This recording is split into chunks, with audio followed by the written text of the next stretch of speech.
Everyone is debating the legal language in the Protect College Sports Act, and that's important. But I think they're missing the bigger story. One of the questions I've been getting this week is what the bill really means for college football. My answer is the same one I've been giving for months. The biggest story isn't what Congress wrote, it's who had enough leverage to change it.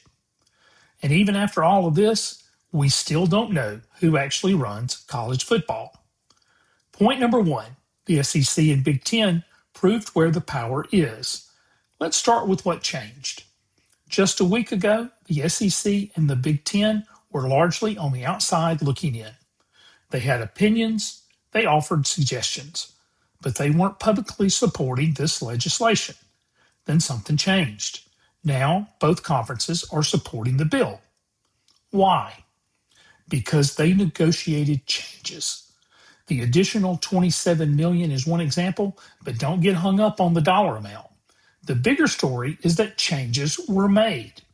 That tells us exactly where the leverage sits in college football today. Remember what Tony Petitti told us at Big Ten Media Days? Before he ever stepped to the podium, he said he had already spoken with Greg Sankey 5 times that morning. That wasn't just two commissioners catching up. That was governance happening in real time.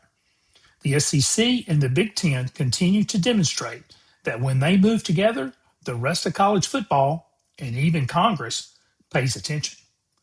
Point two, the Lane Kiffin provision. The second thing everyone is talking about is what some people are calling the Lane Kiffin clause. The assumption seems to be that this fundamentally changes coaching searches. I don't think it does. Athletic directors are still going to identify candidates. Agents are still going to have conversations. Background work is still going to happen. Terms will be discussed. What will it take will still be asked. That's how executive searches work, be it in college football or in the corporate world. What changes is the timing. The conversations don't disappear. The public announcement moves, that's a very different thing. Point three, the biggest question still hasn't been answered. This brings me back to the question I've been asking for months. Who governs college football? Even if this bill becomes law, who writes the rules? Who interprets the rules? Who enforces the rules? Congress isn't going to decide whether tampering occurred. Congress isn't going to investigate recruiting violations. Congress isn't going to resolve disputes between conferences. Someone still has to govern the sport. And that's the biggest question this legislation still does not answer. Until college football has a clearly defined governance structure, we're going to keep having the same debates over and over again. The Protect College Sports Act may become one of the most significant pieces of legislation in the history of college athletics. But I think history may remember something even bigger.